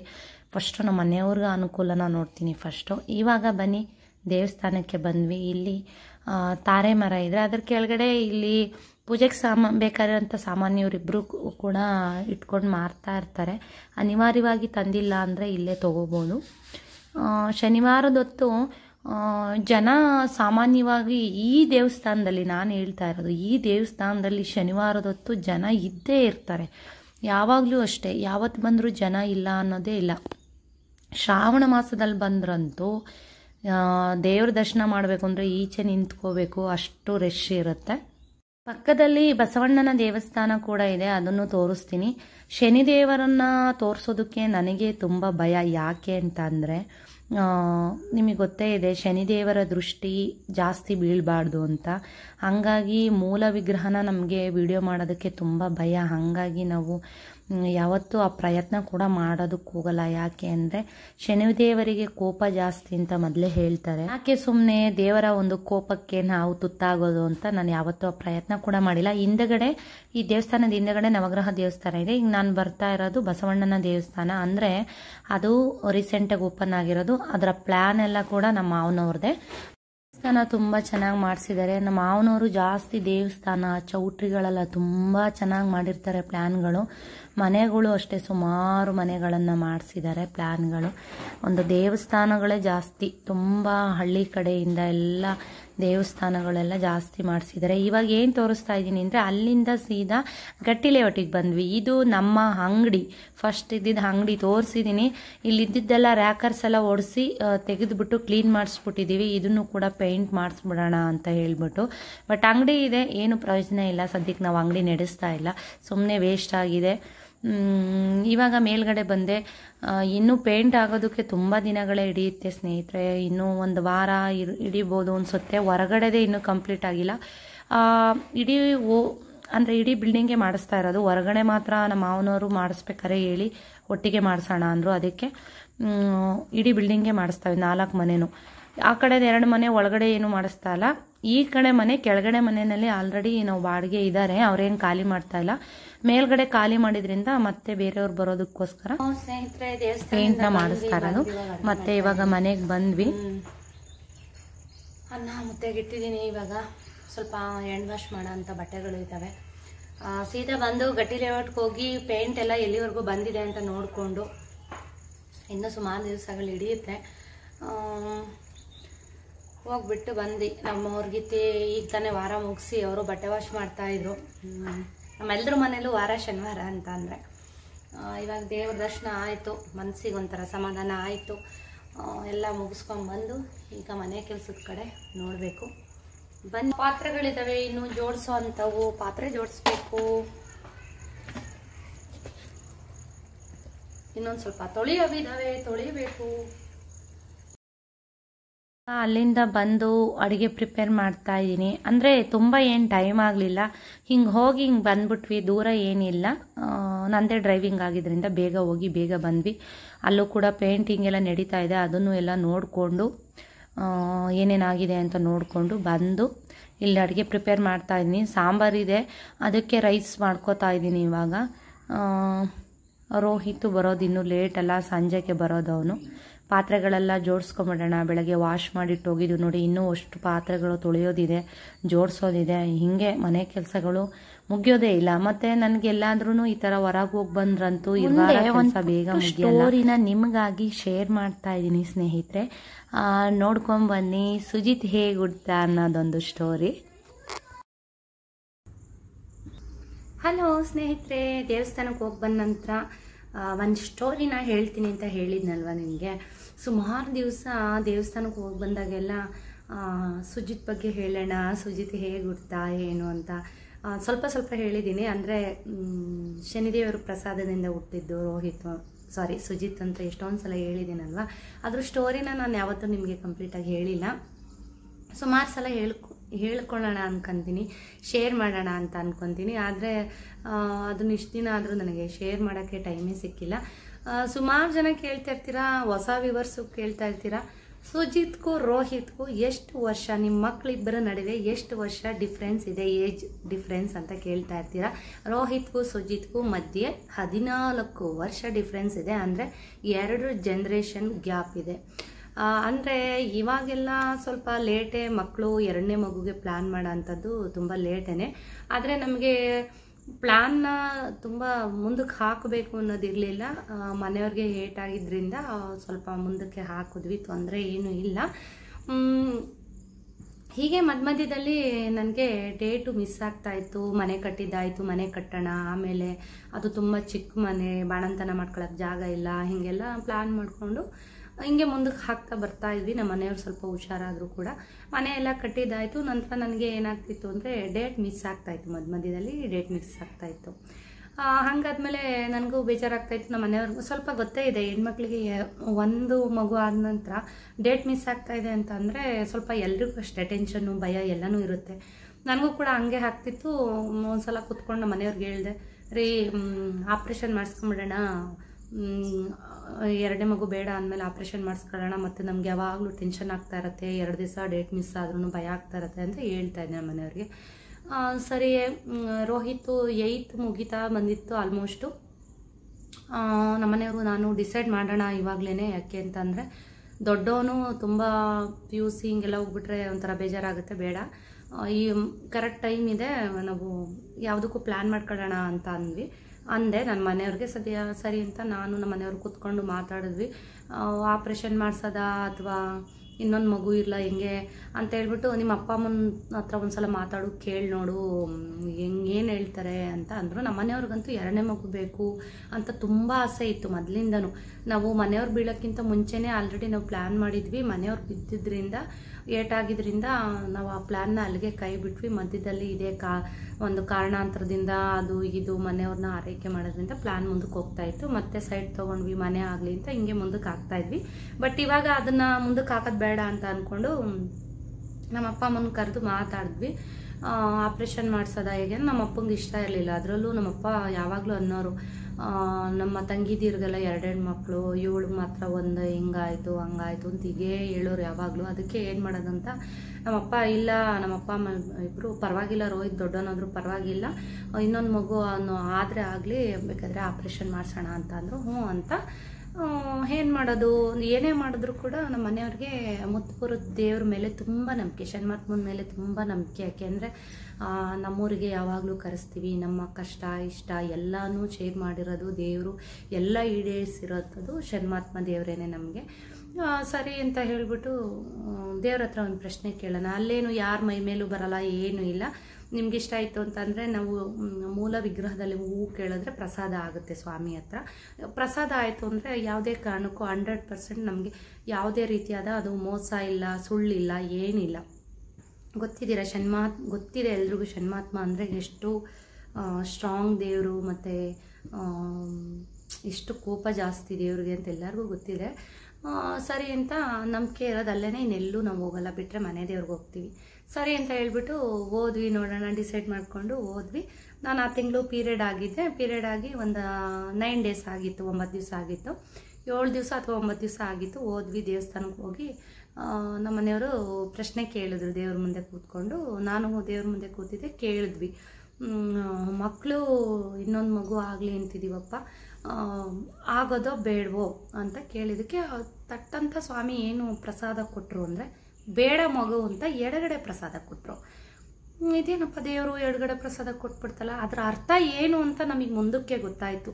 ಮಗು ಬೇಡ ಅಂತ ಯಾಕೆ ಫಸ್ಟೇ ಹೇಳಿದ್ರು, ಫಸ್ಟ್ ಅವರು ಮಗು ಬೇಡ ಅಂತ ಯಾಕೆ ಸ್ವಾಮಿ ಪ್ರಸಾದ ಕೊಡ್ತು ಅಂತ ನಮಗೆ ಮುಂದಕ್ಕೆ ಗೊತ್ತಾಯಿತು. ಯಾಕೆಂದರೆ ಸುಜಿತ್ ಹುಟ್ಟಿ 1 ವರ್ಷದ ನಂತರ ಮನೆಯವ್ರಿಗೆ ತುಂಬ ತೊಂದರೆ ಆಯಿತು. ಅದ್ರ ಸೂಚನೆನ ಸ್ವಾಮಿ ತುಂಬ ಟೈಮ್ ಯೋಚನೆ ಮಾಡಿ ಮಗು ಬೇಡ ಅಂತ ಫಸ್ಟ್ ಪ್ರಸಾದ ಕೊಟ್ಟಿದ್ದೆ, ಮಗು ಬೇಡ ಅಂತ. ಆಮೇಲೆ ಯಾಕೆ ಅಂತ ಮುಂದಕ್ಕೆ ಗೊತ್ತಾಯಿತು. ಸುಜಿತ್ಗೆ 1 ವರ್ಷ ಆದ ನಂತರ ಪ್ರಾಬ್ಲಮ್ ಆಯಿತು, ಮನೆಯವ್ರಿಗೆ ದೊಡ್ಡ ಸರ್ಜರಿ ಆಯಿತು. ಅವ್ರಿಗೆ ಕುಂಡಿ ಫುಲ್ ಪೂರ್ತಿ ಸರ್ಜರಿ ಆಗಿದೆ ಅವ್ರಿಗೆ. ಅದೆಷ್ಟು ಸ್ಟಿಚಿಂಗ್ ಬಿದ್ದಿದಾವೋ ಗೊತ್ತಿಲ್ಲ, ಎಣ್ಸೋದಕ್ಕೆ ಆಗಿಲ್ಲ. ಅವರು ಉಳಿದು ಬಂದಿದ್ದೆ ಹೆಚ್ಚು, ಅಷ್ಟು ಕ್ರಿಟಿಕಲ್ ಇತ್ತು ಪರಿಸ್ಥಿತಿ. 2ನೇ ಬಾರಿ ದೇವರು ಜೀವ ಕೊಟ್ಟು ಉಳಿಸ್ಕೊಂಬಂದಿರೋದು. ಆ ಪರಿಸ್ಥಿತಿ ಬಂದಾಗ ಗೊತ್ತಾಯಿತು ನಮಗೆ ದೇವರು ಯಾಕೆ ಮಗು ಬೇಡ ಅಂತ ಹೇಳಿದರು ಅಂತ. ನಂತರ ನಾವೇನು ಮಾಡಿದ್ವಿ, ಯಾಕಪ್ಪ ಮಗು ಬೇಡ ಅಂತ್ಯಾ, ಒಂದು ಕಣ್ಣು ಕಣ್ಣಲ್ಲ, ಒಂದು ಮಗು ಮಗು ಅಲ್ಲ ಅಂತ ಹೇಳ್ತಾರೆ, ಇನ್ನೊಂದು ಮಗು ಇರಲಿ ಬಿಡಪ್ಪ ಅಂತ ಅರ್ಚಕರು ದೇವ್ರ ಹತ್ರ ಕೇಳಿದ್ರು. ನಾವು ಏನಂತ ಕೇಳಿದ್ವಿ, ನೀನು ಇರಬೇಕಾದ್ರೆ ನಮಗೆ ಯಾಕಪ್ಪ ಭಯ, ನೀನು ಎಲ್ಲದರಲ್ಲೂ ನಮಗೆ ಕಾಪಾಡಿಕೊಂಡು ಮೇಲೆ ಎತ್ಕೊಂಡ್ಬರ್ತೀನಿ, ಏನೇ ತೊಂದರೆ ಆದರೂ ನಾನಿದ್ದೀನಿ ಅನ್ನೋ ಧೈರ್ಯನ ನೀನು ಕೊಡೋದಾದರೆ ಮಗು ಇರಲಿ ಅಂತ ಬಲಗಡೆ ನಮಗೆ ಪ್ರಸಾದ ಕೊಡಪ್ಪ ಅಂತ ನಮ್ಮ ಮನೆಯವ್ರು ಕೇಳಿದ್ರು.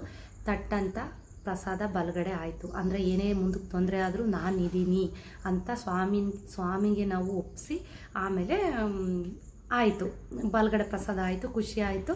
ಇನ್ನೂ ಸ್ವಾಮಿ ಮುಂದೆ ಇನ್ನೂ ಒಂದು ಪ್ರಶ್ನೆನ ನಮ್ಮ ಮನೆಯವ್ರು ಇಟ್ಟರು. ಏನು ಪ್ರಶ್ನೆ ಅಂದರೆ, ನಮ್ಮ ಮನೆಯವ್ರಿಗೆ ಹೆಣ್ಣು ಮಕ್ಕಳು ಅಂದರೆ ತುಂಬ ಇಷ್ಟ, ಹೆಣ್ಣು ಮಗು ಬೇಕು ನಮಗೆ ಗಂಡು ಮಗು ಬೇಡ, ಆರ್ತಿಗೊಂದು ಕೀರ್ತಿಗೊಂದು ಇರಲಿ ಅಂತ ಹೇಳ್ತಾರಲ್ವ, ಹಂಗಾಗಿ ನಮಗೆ ಗಂಡು ಮಗು ಬೇಡ, ಹೆಣ್ಣು ಮಗು ಬೇಕು. ಯಾಕೆಂದರೆ ನಮ್ಮ ಮನೆಯವರು ಆಲ್ರೆಡಿ ಮೈದುನ ಮಗಳನ್ನ ತುಂಬ ಹಚ್ಕೊಂಡ್ಬಿಟ್ಟಿದ್ರು ಇಲ್ಲಿಗೆ ಬರೋಕ್ಕೆ ಮುಂಚೆ. ನಮ್ಮ ಮೈದುನ ಮಗಳು ಅಂದರೆ ತುಂಬ ಇಷ್ಟ ನಮ್ಮ ಮನೆಯವ್ರಿಗೆ, ಹಾಗಾಗಿ ಹೆಣ್ಮಕ್ಳು ಬೇಕು ಅಂತ ತುಂಬ ಆಸೆ ಇತ್ತು ಅವ್ರಿಗೆ. ಹಾಗಾಗಿ ನಮಗೆ ಹೆಣ್ಣು ಮಗು ಕೊಡಪ್ಪ ಅಂತ ಹೇಳ್ಬಿಟ್ಟು ಬೇಡ್ಕೊಂಡ್ರೆ, ಹೆಣ್ಣು ಮಗು ಆಗುತ್ತೆ ನಮಗೆ ಅನ್ನೋದಾದರೆ ಬಲಗಡೆ ಹೋಗುತ್ತೆ ಅನ್ನೋದಾದರೆ ಬಲಗಡೆ ಪ್ರಸಾದ ಕೊಡು, ಗಂಡು ಮಗು ಆಗುತ್ತೆ ನಮಗೆ ಮುಂದಕ್ಕೆ ಅನ್ನೋದಾದರೆ ಎಡಗಡೆ ಪ್ರಸಾದ ಕೊಡು ಅಂತ ಹೇಳಿದ್ರು. ಬಟ್ ನಾನು ಅಲ್ಲಿ ಪ್ರೆಗ್ನೆಂಟ್ ಅಲ್ಲ, ನಾನು ನನ್ನ ಮಗು ಹುಟ್ಟೋಕ್ಕಿಂತ ಮುಂಚೆನೇ ಗಂಡು ಮಗು ಆಗುತ್ತೆ ನಿಮಗೆ ಅಂತ ಪ್ರಸಾದ ಕೊಟ್ಟಂಥ ಸ್ವಾಮಿ. ಸುಮಾರು ಕಡೆ ಹೊಟ್ಟೆಯಲ್ಲಿ ಇದ್ದಿದ್ದನ್ನು ನೋಡಿ ಯಾವ ಮಗು ಇರುತ್ತೆ ಅಂತ ಹೇಳ್ಬೋದು, ಆದರೆ ನಾನು ಪ್ರೆಗ್ನೆಂಟ್ ಆಗೋಕ್ಕಿಂತ ಮುಂಚೆ ನನಗೆ ಯಾವ ಮಗು ಹುಟ್ಟುತ್ತೆ ಅಂತ ಭವಿಷ್ಯ ನೋಡಿದಂಥ ಸ್ವಾಮಿ ಅವರು. ಯಾಕೆ ಅಂತಂದರೆ ಕೇಳಿದ್ವಿ, ಅವ್ರು ಹೇಳ್ತಿದ್ದಾರೆ ನಾನು ಪ್ರೆಗ್ನೆಂಟ್ ಅಲ್ಲ, ಏನೂ ಇಲ್ಲ, ಡೇಟ್ ಆಗಿ 9 ದಿವಸ ಆಗಿದೆ ಅಷ್ಟೇ, ದೇವಸ್ಥಾನಕ್ಕೆ ಹೋಗಿದ್ದೀನಿ ನಾನು 9 ದಿವಸದ ಮೇಲೆ. ಸ್ವಾಮಿ ಅಲ್ಲಿ ಪ್ರಸಾದ ಕೊಡ್ತಾ ಇದೆ, ನಿಮಗೆ ಹೆಣ್ಮಗು ಆಗಲ್ಲ ಗಂಡು ಮಗುನೇ ಆಗೋದು ಅಂತ ಹೇಳ್ಬಿಟ್ಟು ಎಡಗಡೆನೇ ಹೂ ಕೊಡ್ತಾ ಇದೆ. ನಮ್ಮನೆಯವರು ವಾದ ದೇವ್ರ ಮುಂದೆ ಕೂತ್ಕೊಂಡು, ಇಲ್ಲ ನನಗೆ ಹೆಣ್ಮಗು ಬೇಕು, ಗಂಡು ಮಗು ಬೇಡ, ನನಗೆ ಹೆಣ್ಮಗುನೇ ಬೇಕು, ನೀನು ಇದೆಯಲ್ಲಪ್ಪ ನೀನು ಅನುಗ್ರಹಿಸಪ್ಪ. ಅವು ಸ್ವಾಮಿ ಪ್ರಸಾದ ಕೊಡ್ತಾ ಇದೆ, ಸ್ವಾಮಿ ಇಲ್ಲ ನಿನಗೆ ಹೆಣ್ಮಗು ಆಗಲ್ಲ ಗಂಡು ಮಗುನೇ ಆಗೋದೊಂದು ಬಲಗಡೆನೇ ಹೂ ಕೊಡ್ತಾ ಇದೆ. ಏನು ಮಾಡಿದ್ರು ಎಡಗಡೆ ಹೂ ಕೊಡಲೇ ಇಲ್ಲ ಸ್ವಾಮಿ. ನಮ್ಮನೆಯವ್ರಿಗೆ ಕೋಪ ಬಂದು ದೇವ್ರ ಮೇಲೇ ಕೋಪ ಮಾಡ್ಕೊಂಡು, ನನಗೆ ಹೆಣ್ಣು ಬೇಡ ಗಂಡು ಬೇಡ, ಕೊಡೋಂಗಿದ್ರೆ ಹೆಣ್ಮಗು ಕೊಡು, ಇಲ್ಲಾಂದ್ರೆ ಮಕ್ಕಳೇ ಬೇಡ ಅಂತ ಕೋಪ ಮಾಡ್ಕೊಂಡು ಎದ್ದು ವಾಪಸ್ಸು ಪೂಜೆ ಬಡ್ಸ್ಕೊಂಡು ಮನೆಗೆ ಬಂದ್ವಿ. 1 ತಿಂಗಳಾಯಿತು. ಮತ್ತೆ ಅದೇ ಡಿಸ್ಕಷನ್ನು ಮನೆಯಲ್ಲಿ ಇಬ್ಬರು ಕೂತ್ಕೊಂಡು, ಏನು ಮಾಡಿದ್ರಿ, ಹೆಣ್ಣು ಬೇಕೋ ಗಂಡು ಬೇಕೋ, ಏನು ಮಾಡೋದು ಯೋಚನೆ ಮಾಡ್ತಾ ಇದ್ದೀವಿ, ಏನು ಮಾಡೋದು. ಸರಿ ಅಂತ ಇಬ್ಬರು ಕೂತ್ಕೊಂಡು ಯೋಚನೆ ಮಾಡಿದ್ವಿ. ಸರಿ ಗಂಡೋ ಹೆಣ್ಣೋ ಎಲ್ಲ ಮಕ್ಕಳೇನೆ, ಯಾವುದಾದ್ರೂ ಆಗಲಿ ನಡಿ ಅಂತ. ಮತ್ತೆ ದೇವಸ್ಥಾನಕ್ಕೆ ಹೋಗೋ ಅಷ್ಟರಲ್ಲಿ ಮತ್ತೆ ಪೀರಿಯಡ್ ಆದೆ ನಾನು. ಪೀರಿಯಡ್ ಆಗಿ ಮತ್ತೆ 9 ದಿವಸ ಆದಮೇಲೆ, ನಾನು ಶನಿದೇವ್ರ ದೇವಸ್ಥಾನಕ್ಕೆ ಹೋಗೋದಾದರೆ ಸಾಮಾನ್ಯ 9 ದಿವಸಕ್ಕೇ ಹೋಗೋದು ನಾನು. 9 ದಿವಸ ಆದಮೇಲೆ ಮತ್ತೆ ದೇವಸ್ಥಾನಕ್ಕೆ ಹೋದ್ವಿ, ಮತ್ತೆ ಪೂಜೆ ಮಾಡಿಸಿದ್ವಿ. ಶನಿವಾರ ಮಾಮೂಲಿ ನಾವು ಹೋಗೋದೇ ಶನಿವಾರ ಪೂಜೆಗೆ. ಮತ್ತೆ ದೇವ್ರ ಮುಂದೆ ಕೂತ್ಕೊಂಡ್ವಿ. ಮತ್ತೆ ಅದೇ ಪ್ರಶ್ನೆ, ಮಗು ಬೇಕು, ಯಾವುದಾದ್ರೂ ಪರವಾಗಿಲ್ಲಪ್ಪ, ಹೆಣ್ಣಾದರೂ ಪರವಾಗಿಲ್ಲ, ಗಂಡಾದರೂ ಪರವಾಗಿಲ್ಲ, ಯಾವುದೋ ಒಂದು ಆಗಲಿ ಬಿಡಪ್ಪ, ಸರಿ ನಿನ್ನ ಅನುಗ್ರಹ ಇರಲಿ, ಯಾವುದಾದ್ರೂ ಆದರೂ ಪರವಾಗಿಲ್ಲ, ನನಗೆ ಹೂ ಕೊಡಪ್ಪ, ನನಗೆ ಯಾವುದೇ ತೊಂದರೆ ಇಲ್ದಿರೋ ಥರ ಮಗು ಆಗುತ್ತೆ ಅಂತ ನನಗೆ ಒಂದು ಭರವಸೆ ಕೊಡು ಅಂತ ಕೇಳಿದಾಗ, ಅದನ್ನು ಫಸ್ಟ್ ಕೇಳಿದಾಗ ತುಂಬ ಲೇಟ್ ಮಾಡಿ ಪ್ರಸಾದ ಕೊಟ್ಟಿದ್ರು. ಈ ಥರ ಕೇಳಿದಾಗ ಪಟ್ ಅಂತ ಬಲ್ಗಡೆ ಹೂ ಕೊಟ್ಟರು. ಆಗುತ್ತೆ, ಏನು ತೊಂದರೆ ಆಗಲ್ಲ, ಹೋಗ್ರಿ ನಾನಿದ್ದೀನಿ ಅನ್ನೋ ಥರ ಹೂ ಕೊಟ್ಟರು. ಅಂದರೆ ಅದು ಬಾಯಲ್ಲಿ ಹೇಳಲ್ಲ, ವಿಗ್ರಹದಿಂದ ಹೂವು ಪ್ರಸಾದ ಬರುತ್ತೆ, ಅಲ್ಲಿರೋ ಅಂತಹ ಅರ್ಚಕರು ಅದನ್ನು ವಿವರಿಸಿ ಹೇಳ್ತಾರೆ. ಸರಿ ಅಂತ ಖುಷಿಯಾಗಿ ಮನೆಗೆ ಬಂದ್ವಿ. ಸರಿ ಅಂತ ಹೇಳ್ಬಿಟ್ಟು ಒಂದ್ಸಲ ನಮ್ಮ ಫ್ಯಾಮಿಲಿ ಡಾಕ್ಟ್ರನ್ನ ಕೇಳಿಬಿಡೋಣ ಅಂತ ಒಂದು ಭಯ ಅಲ್ವಾ. ಸುಮಾರು ವರ್ಷ ಆಗಿದೆ, 14 ವರ್ಷ ಗ್ಯಾಪು, 13 ವರ್ಷ. ಈಗ ಮಗು ಆದರೆ ಮಗುಗೇನಾದ್ರು ತೊಂದರೆ ಆಗುತ್ತಾ, ನಮ್ಮನೆಯವ್ರಿಗೆ ಒಂಥರ ಭಯ, ಹ್ಯಾಂಡಿಕ್ಯಾಪ್ಟ್ ಇದ್ದೀನಿ ನಾನು, ಮಗುಗೆ ಏನಾದರೂ ಕೈ ಕಾಲು ಎಲ್ಲ ಸರಿಗಿರುತ್ತಾ ಹೇಗೆ ಅಂತ ಅವ್ರಿಗೊಂಥರ ಭಯ. ಸರಿ ಅಂತ ಫ್ಯಾಮಿಲಿ ಡಾಕ್ಟ್ರನ್ನ ಕೇಳಿದ್ವಿ ಹೋಗಿ, ಸರ್ ಹೆಂಗೆ ಈ ಥರ ಇನ್ನೊಂದು ಮಗು ಇರಲಿ ಅಂತ ಪ್ಲ್ಯಾನ್ ಮಾಡ್ತಾಯಿದ್ದೀವಿ, ಏನಾದರೂ ಪ್ರಾಬ್ಲಮ್ ಆಗುತ್ತಾ, ಸುಮಾರು ವರ್ಷ ಆದಮೇಲೆ ನಾವು ಮಗು ಏನಾದರೂ ಪ್ರಾಬ್ಲಮಿಂದ ಹುಟ್ಟುತ್ತಾ ಹೇಗೆ ಏನು ಅಂತ ಕೇಳಿದ್ವಿ. ಸರ್ ಹೇಳಿದ್ರು ನಮಗೆ, ನಿನಗೆ ನಮ್ಮ ಮನೆಯವ್ರಿಗೆ ಫ್ರೆಂಡೇ ಅಲ್ವಾ, ಹಂಗೆ ನೀನು ಏನು ಯೋಚನೆ ಮಾಡ್ತಿದ್ಯೋ, ನೀನು ಹುಟ್ಟಾಗಿಂದ ಏನು ಹ್ಯಾಂಡಿಕ್ಯಾಪ್ಟಾ ಇಲ್ಲ ಅಲ್ವಾ, ಮಧ್ಯದಲ್ಲಿ ಬಿದ್ದು ನಿನಗೆ ಪ್ರಾಬ್ಲಮ್ ಆಗಿರೋದು, ಹಾಗಾಗಿ ಅದಕ್ಕೂ ಇದಕ್ಕೂ ಯಾವುದೇ ರೀತಿಯಾದ ಸಂಬಂಧ ಇಲ್ಲ.